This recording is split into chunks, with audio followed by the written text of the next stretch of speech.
Então, coloca na ACF. 2 Samuel, capítulo 6. Hoje eu quero falar sobre a arca dentro da casa. A arca no meio da família.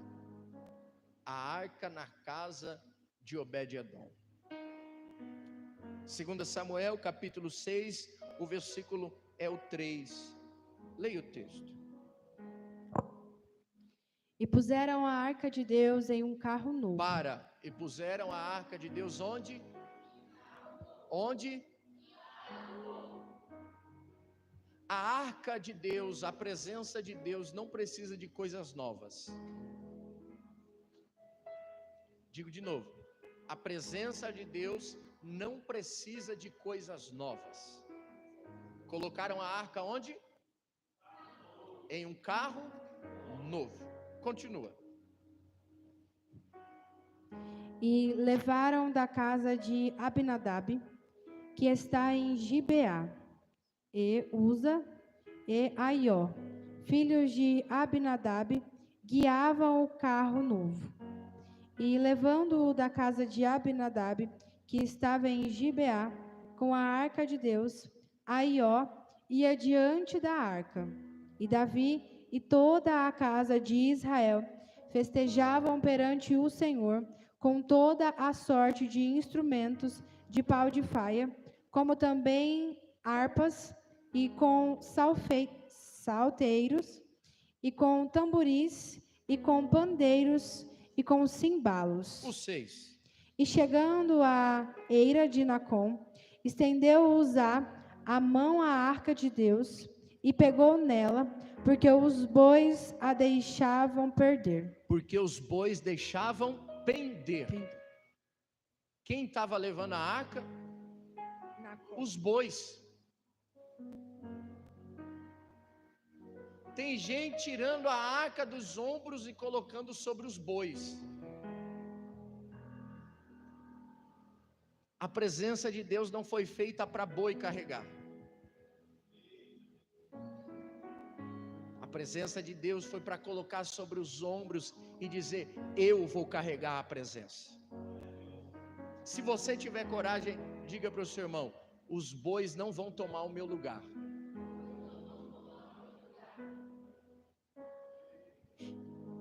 Continua. Então a ira do Senhor se acendeu contra Uzá. E aí? E Deus o feriu ali. Quem feriu? Deus também fere. O tema da mensagem podia ser: o Deus que fere. Como é que adora um Deus desse? Não, pastor, eu queria o Deus que sara. Hoje, o Deus que fere. Mas esse não é o tema não. Vai. E Deus o feriu ali por esta imprudência, e morreu ali junto à arca de Deus. Deus feriu ele por causa de uma imprudência. Qual foi a imprudência dele? A arca estava caindo e qual foi a ideia dele? Eu vou segurar ela. Pergunta: a ideia dele, a ação dele, era boa ou ruim? Aparentemente boa. Ele não queria que a arca caísse. Mas boas atitudes não são argumentos para desobedecer a Deus. Eu vou dizer de novo: bons argumentos não são aberturas para desobedecer a Deus.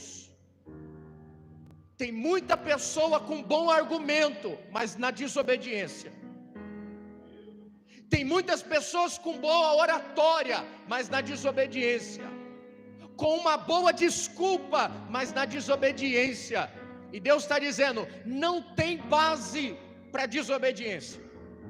Não tem boa desculpa para desobediência. E na desobediência eu vou ferir, mesmo que pareça ser algo bom.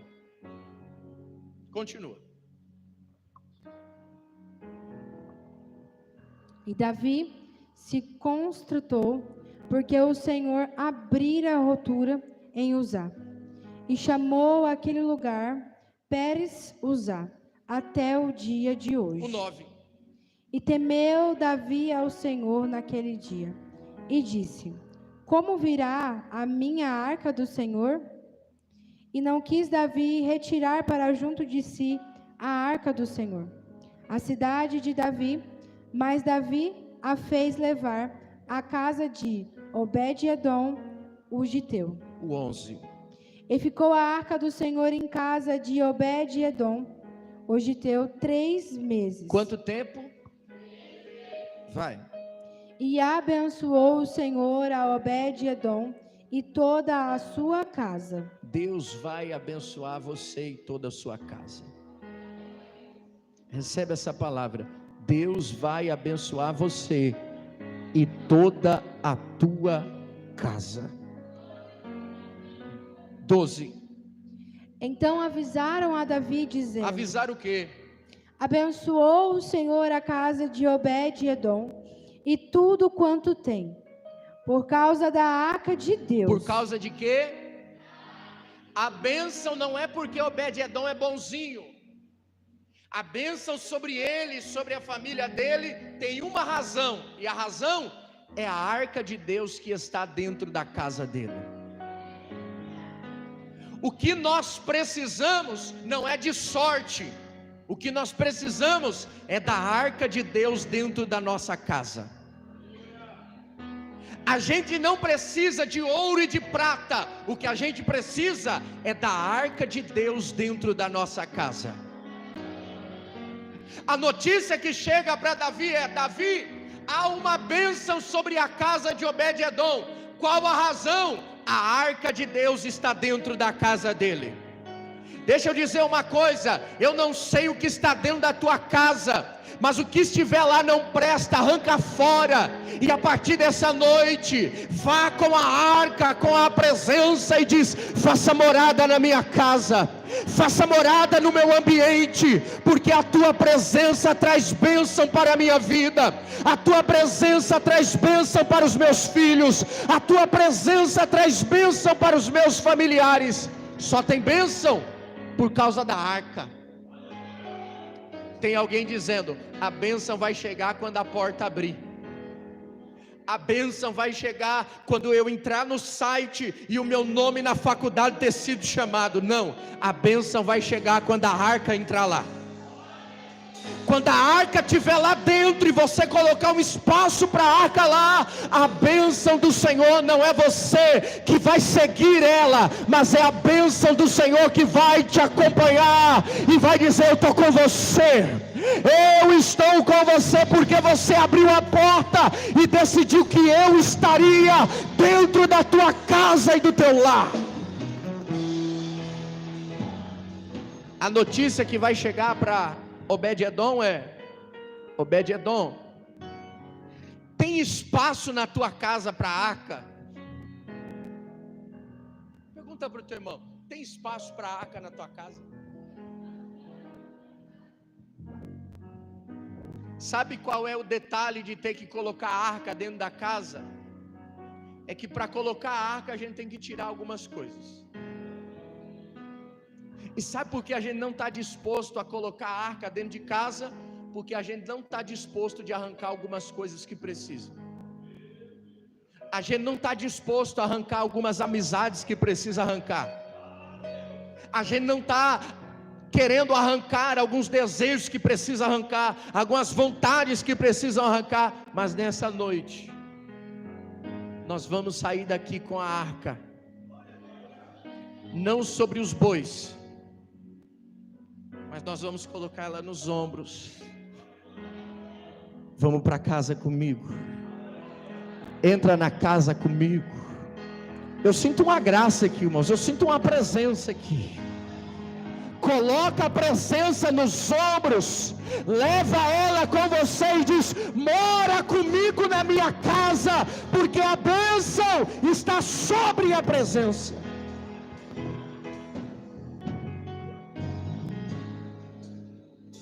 A arca, ela não podia ser levada sobre bois. 1 Crônicas 15. Abre esse texto. 1 Crônicas, capítulo 15, versículo 15. Olha o texto, lê. E os filhos dos levitas trouxeram a arca de Deus sobre os seus ombros. Sobre os seus? E aí?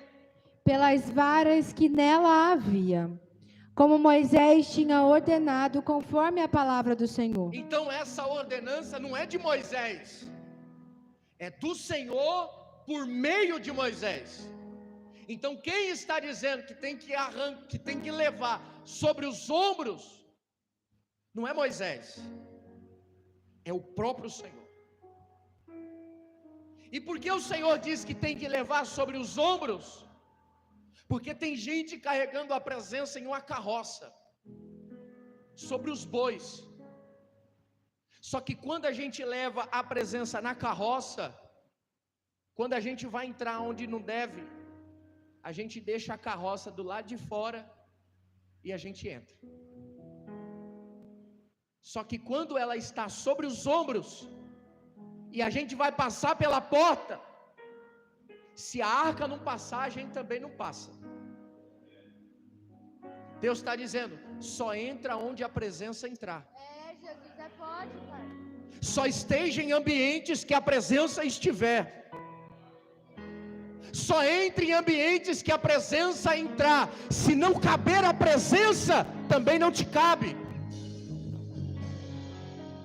E algumas pessoas estão carregando a presença na carroça, e quando chega em alguns ambientes que ele sabe que a presença não vai estar, ele coloca a carroça do lado de fora e diz, carroça, espera aí que eu já venho. Ele entra, faz o que tem que fazer e volta para pregar a presença. Presença não é feita para carregar em carroça. Presença é feita para carregar nos ombros. Ombros fala sobre autoridade. Ombros fala sobre responsabilidade.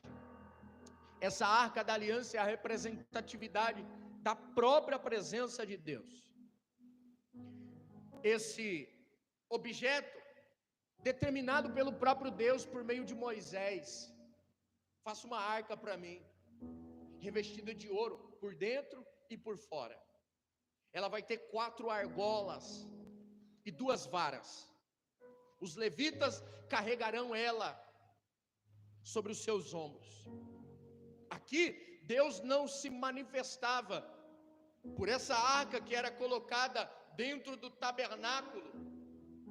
Deus não se manifestava nem no átrio, nem no lugar santo, mas Ele se manifestava no Santo do Santo, onde estava a Arca da Aliança, com a tampa do propiciatório, com 2 querubins que uniam as suas asas sobre a arca. Era ali que Deus se manifestava para esse povo. Essa arca, ela é quem dava a direção para o povo caminhar. Por meio de Moisés, e quando Moisés morre, que Josué assume a liderança, eles vão ser sempre conduzidos pela arca, que representa a presença de Deus. É ela quem dava a direção. Se a arca caminha, eu caminho. Se a arca para, eu paro. Se a arca senta, eu sento. Porque é ela quem dá a direção para nós. Josué capítulo 3, versículo 1. Vamos ver essa direção dessa arca. Josué capítulo 3, versículo de número 1. Levantou-se, pois, Josué de madrugada, e partiram de Sitim, ele e todos os filhos de Israel, e vieram até o Jordão, e pousaram ali, antes que passassem. 2. E sucedeu ao fim de 3 dias, que os oficiais passaram pelo meio do arraial, e ordenaram ao povo, dizendo: quando virdes a arca da aliança do Senhor vosso Deus, e que os sacerdotes levitas a levam, partireis vós também do vosso lugar, e a seguireis. E a seguireis. Porque quem vai dar a direção para nós é a arca. Tem um Jordão para eles passarem, Mas não tem como passar o Jordão sem a presença. Não tem como passar o Jordão se a arca não for na frente. Porque quem vai abrir caminho no meio do Jordão não é Josué, é a presença que está sobre a arca. Então não há passagem sem a presença, não há direção sem a presença, porque é a presença de Deus que nos dará acesso para ambientes que nós nunca entramos, para ambientes que nós nunca pisamos, para ambientes que nós nunca vivemos. É a presença que vai abrir acesso para nós. Pastor, mas é Bíblia isso? Lê o versículo 4. Haja contudo entre vós e ela uma distância de 2.000 côvados, e não vos chegueis a ela, para que saibais o caminho pelo a qual haveis de ir. Portanto, por este caminho nunca passaste antes. Por esse caminho nunca passasses antes, mas a arca vai fazer você passar. Aleluia, Jesus. Eu vou liberar uma palavra aqui dessa noite. Tem caminhos que você ainda não passou, mas a presença vai abrir acesso para você entrar. Tem caminhos que você está clamando para passar, não é na tua força, mas a arca vai abrir acesso para você entrar onde nunca entrou, viver o que nunca viveu, acessar os ambientes da promessa. Ele está dizendo: se a minha presença for na frente, eu abrirei caminhos no meio do Jordão para você passar. Tem um Jordão para eu e você passar, mas a gente não vai passar na nossa força. Mas se a gente colocar a arca na nossa frente e dizer: Senhor, vai na minha frente, Ele vai abrir acessos para nós passarmos. Eu vou ler um texto. Senhor, se eu ler um texto, será que eles dá pelo menos um glória? Atos 12, 7. A presença vai abrir acessos para você passar. Não, essa palavra não é para mexer com o teu emocional, é para mexer com a tua fé. A presença vai abrir acessos para você passar. Atos 12, 7 ao 10. Lê, mas lê com força esse texto. E eis que sobreveio o anjo do Senhor. E fez o quê? E resplandeceu uma luz na prisão. E tocando a Pedro no lado, o despertou, dizendo: levanta-te depressa. E caíram-lhe das mãos as cadeias. Olha o 8. E disse-lhe o anjo: Disse o quê? cinge-te e ata as tuas sandálias. E aí? E ele assim o fez. E disse o quê? Disse-lhe mais: lança as costas a tua capa. E faz o quê? E segue-me. E faz o quê? E segue-me. Pedro estava preso, sim ou não? Estava preso, sim ou não? Mas a presença olhou para ele e disse: me segue. Ele está dizendo: não vai na minha frente, deixa eu ir na frente e me segue. Por quê? Lê o 9. E saindo o seguia. Ele fazia o quê? O E seguia. aí? E não sabia que era real o que estava sendo feito pelo anjo. Mas cuidava que via alguma visão. O 10. E quando passaram a primeira e a segunda guardas, Aconteceu o quê? chegaram à porta de ferro Que dá para onde? que dara para a E cidade, aconteceu o quê? a qual se lhes abriu por si mesma. Aconteceu o quê? Se abriu por si mesma. Ele está dizendo: se eu for na frente, eu vou abrir portas que você não pode abrir. Se eu estiver indo na frente, eu vou abrir portas que você não pode abrir. Eu estou pregando para alguém que passou pela primeira porta, pela segunda porta, mas Deus de cara com a porta de ferro e disse: com a porta de ferro eu não posso.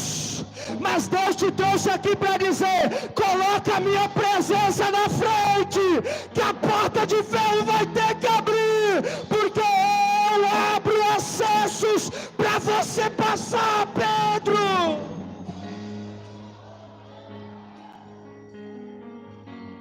Alamaia Xarabaias. Deus está dizendo: se a minha presença estiver na frente, tem coisas que você nem vai precisar colocar a mão. Eu liberei essa palavra. Se a minha presença estiver na frente, tem coisas que você nem vai precisar colocar a mão. A porta de ferro vai abrir, porque a minha presença está na frente de você.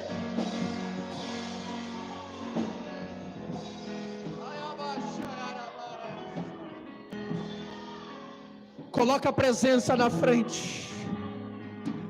Olha para essa porta de ferro e diz: com você eu não posso, mas tem uma presença que está sobre os meus ombros. Tem uma presença que eu não carrego em carrola, eu não carrego em carriola, eu carrego sobre os ombros. E ela está comigo, ela está comigo, e ela vai te dar acessos.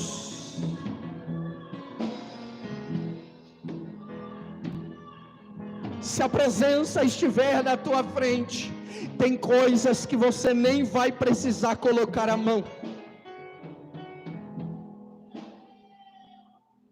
Isaías 45:1.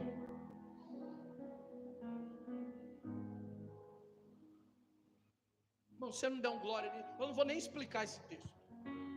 Se você entender, você dá glória. E se você não entender, dá glória também, porque todo mundo vai dar glória, só você que não. Isaías 45, do 1 ao 3. Eu não vou nem explicar. Lê o texto.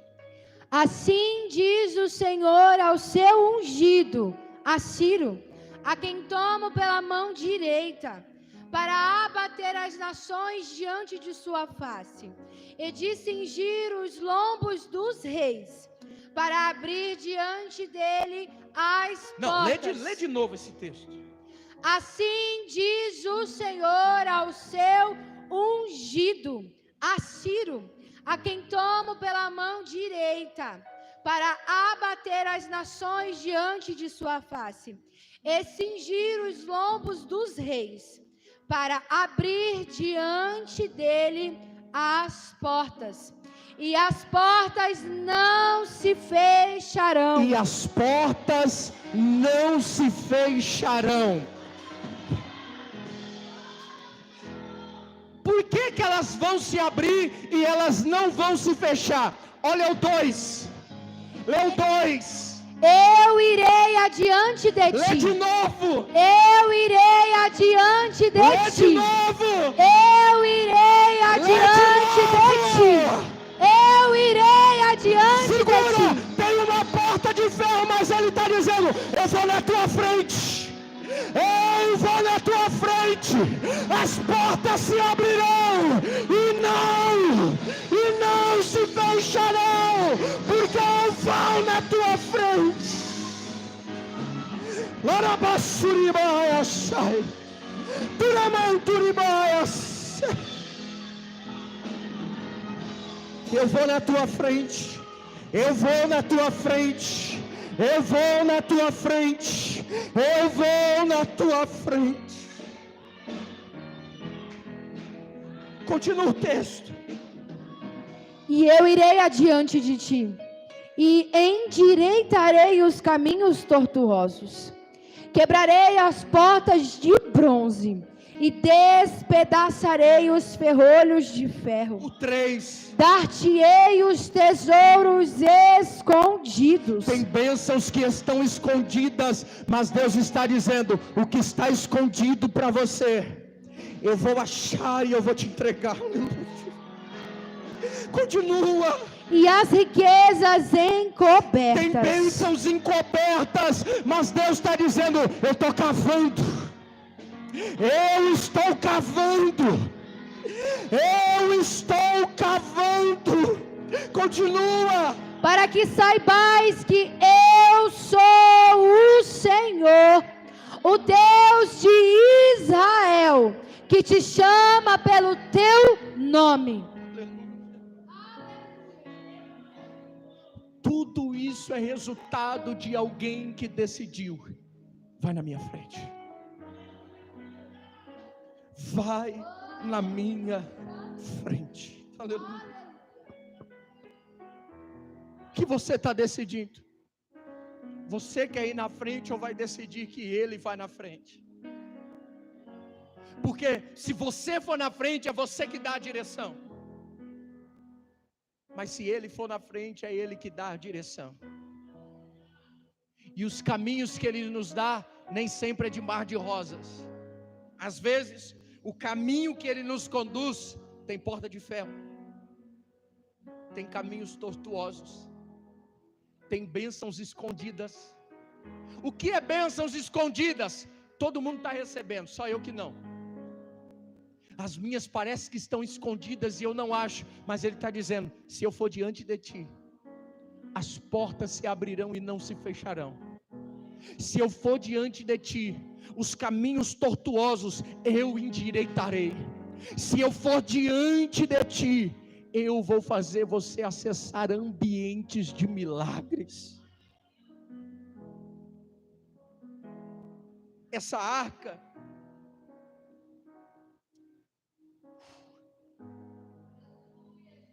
arca,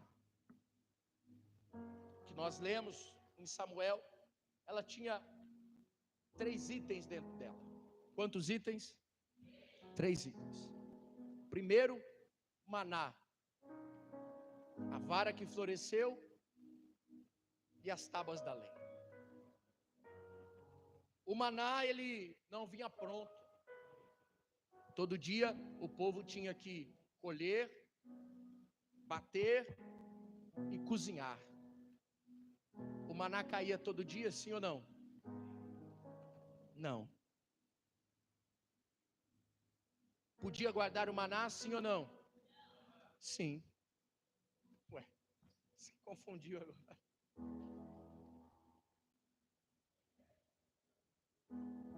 O maná caía todo dia? Não, porque no sábado não caía, na sexta caía porção dobrada. O maná podia ser guardado apenas de sexta para sábado, porque se guardassem antes, apodrecia. Só que aí, Deus diz para Moisés: pega o maná e coloca dentro da minha presença, porque tudo que está dentro da minha presença não apodrece.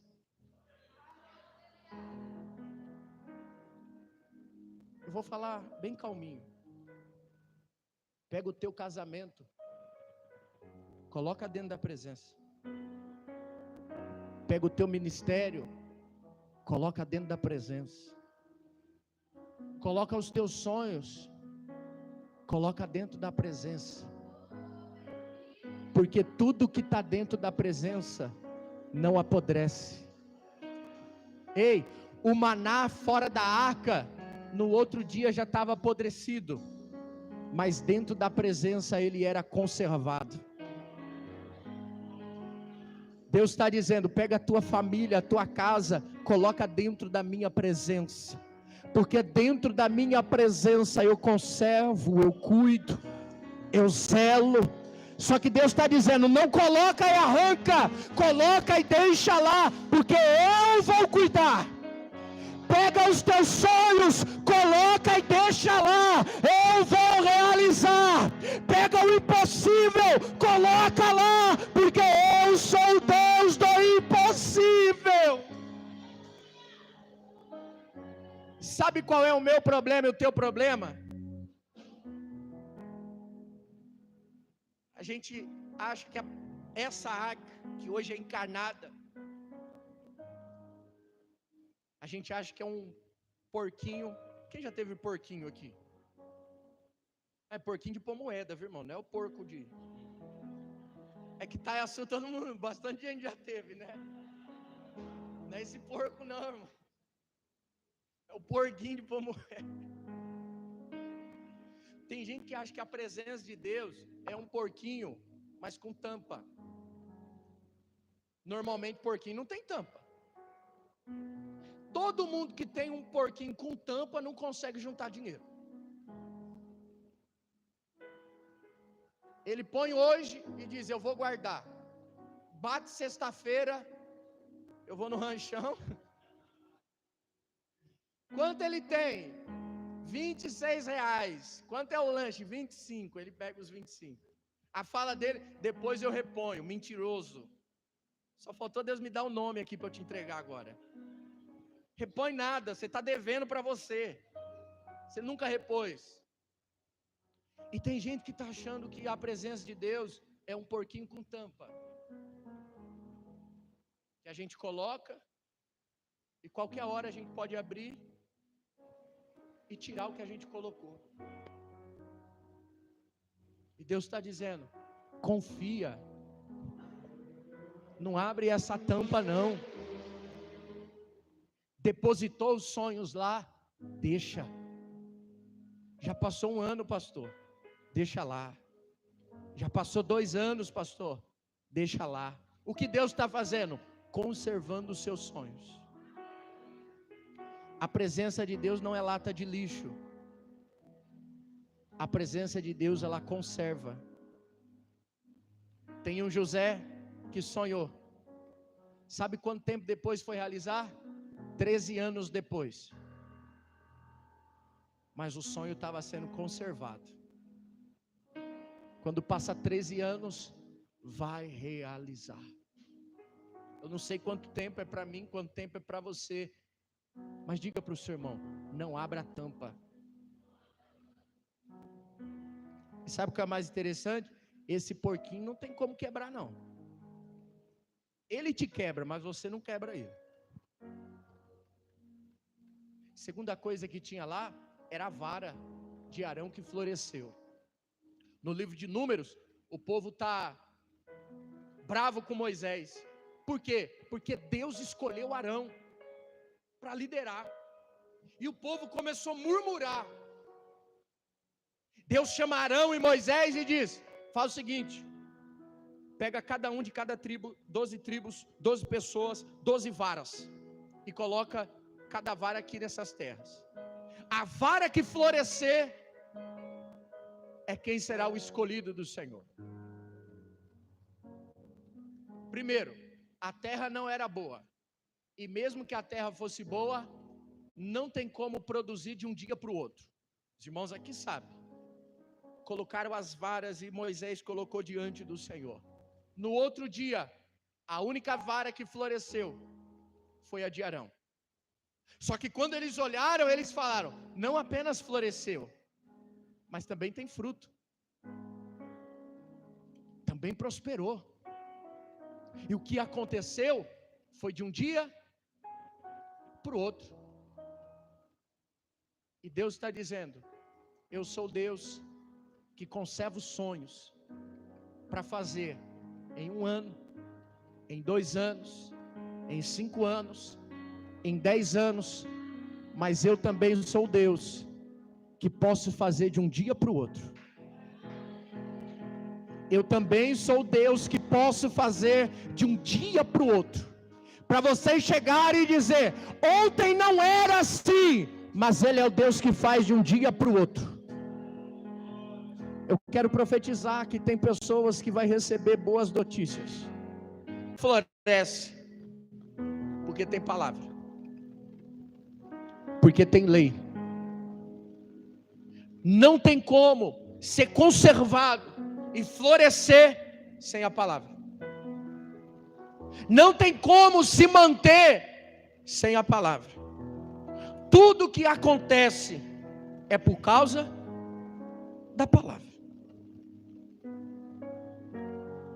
Nesse tempo da arca, aqui eu concluo, o sacerdote Eli, e nós entramos no contexto de 2 Samuel, o sacerdote Eli, responsável pela arca, começa a profanar e tratar com leviandade aquilo que é santo. E Deus então decide tirar a mão, porque estão tratando de forma profana aquilo que é santo.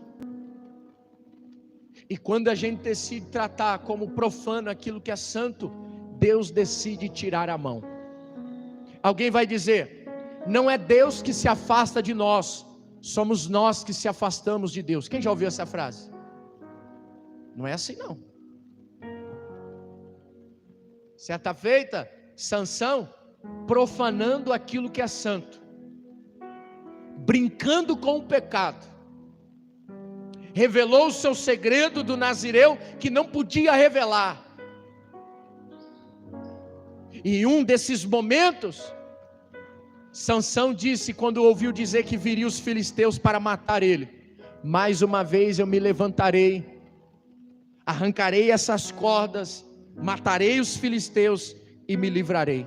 Só que o texto em Juízes vai dizer: porém, Sansão não sabia que o Espírito de Deus já não estava mais sobre ele. Não foi Sansão que se afastou de Deus, foi o Espírito que se afastou de Sansão. Nós precisamos aprender a tratar aquilo que é santo como santo. Nesse tempo que eles estão profanando, Deus vai matar Eli. Ele sentado na cadeira, ele cai, quebra o pescoço, morre. Os seus 2 filhos também são mortos. Dentro da casa há uma mulher grávida.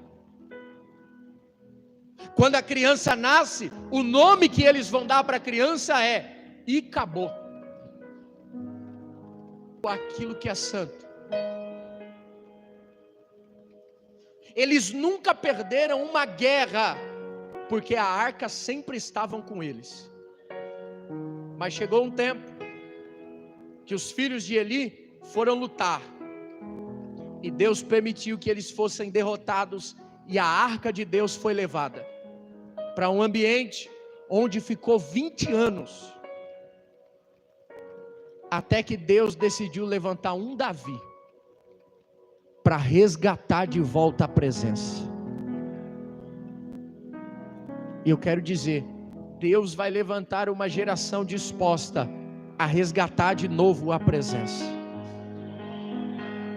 Eu não serei Eli, eu serei Davi, que resgata de volta a presença. Meus filhos não serão Icabô, se foi a glória de Deus. Meus filhos serão Davi, que resgatam de volta a presença de Deus para o templo e para o santuário. Até que um homem chamado Davi é levantado para resgatar de volta a presença. Porém, até esse Davi entender os processos, Davi não vai conduzir com excelência a essa presença. Cuidado como você conduz a presença de Deus. Cuidado como você conduz o dom que Deus depositou sobre ti. Cuidado como você conduz a vida que Deus entregou sobre ti. E sabe por que às vezes nós tratamos como profano aquilo que é santo? Porque a gente trata como normal aquilo que é sobrenatural. Existem 2 tipos de ambiente: ambiente natural e ambiente sacro. E o sacro a gente tem tratado como natural, de qualquer forma, de qualquer jeito, de qualquer maneira. Deus, dentro do Éden, Ele vai estabelecer um jardim. Capítulo 2 de Gênesis, versículo 8, o texto vai dizer: e plantou Deus um jardim no Éden. E em toda a viração do dia, Deus descia para ter um encontro com Adão. Onde? No Éden? Não, no jardim. Se Adão dissesse: não tem como o Senhor descer e entrar no meu Éden, não tem, Adão. É você que tem que sair do teu Éden e entrar no meu jardim. E você não pode tratar o Éden como você trata o jardim, porque o jardim é um ambiente sacro, é um ambiente santo, e você não pode tratar esse ambiente de qualquer forma e de qualquer maneira.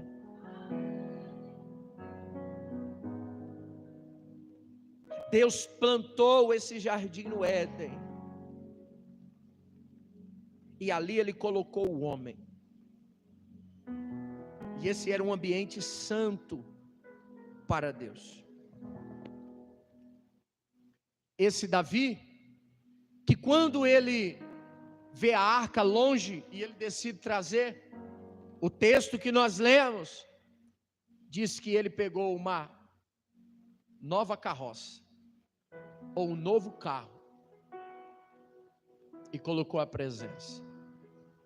Irmãos, o evangelho não precisa de inovação. Eu tenho um tema de uma mensagem que um dia eu quero pregar ela aqui. O tema dela é: a cruz ainda é rústica. A cruz não precisa de enfeite. A cruz não precisa de detalhes. Ela ainda continua sendo rústica, simples e do jeito que ela é. Ela não precisa de novidades. E é o que Davi tenta fazer para trazer a presença de novo. Sobre os bois tombam.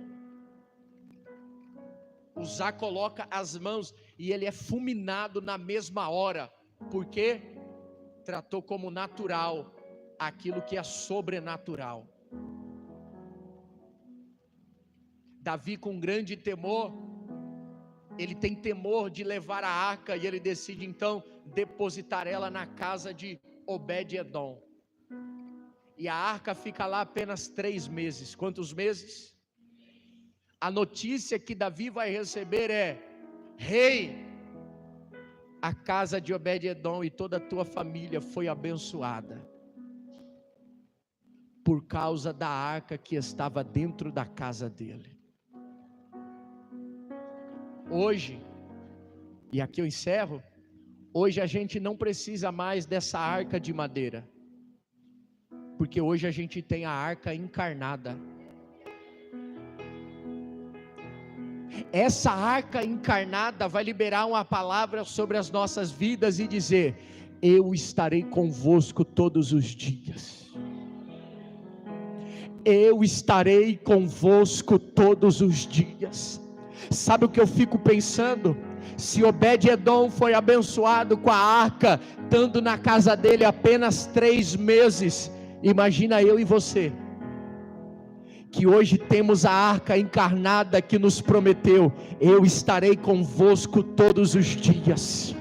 Não é 3 meses, não é 1 ano, mas em todo tempo a minha presença estará sobre vocês, e a minha presença trará bênção sobre a tua casa, sobre a tua família, sobre os teus negócios, sobre a tua história, sobre os teus sonhos. A minha presença estará, não apenas por um período, mas eu prometo, todos os dias estarei convosco até a consumação dos séculos.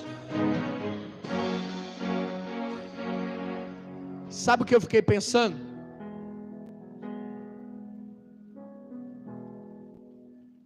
E depois, ele diz: eu estarei convosco, Diego, todos os dias até a consumação dos séculos. Aí eu fiquei pensando: e depois da consumação? Porque nós cremos no pós-consumação dos séculos, sim ou não? A Bíblia vai dizer que se a gente esperar Jesus só nesse tempo, nós somos os mais miseráveis da terra. Nós não esperamos Ele só nesse tempo, nós esperamos a trombeta soar. E eu fiquei me perguntando: por que o Senhor estará conosco só até a consumação dos séculos? Porque depois da consumação dos séculos, não é Ele que vai estar com a gente. Depois da consumação dos séculos, não é Ele que vai estar com a gente, é a gente que vai estar com Ele.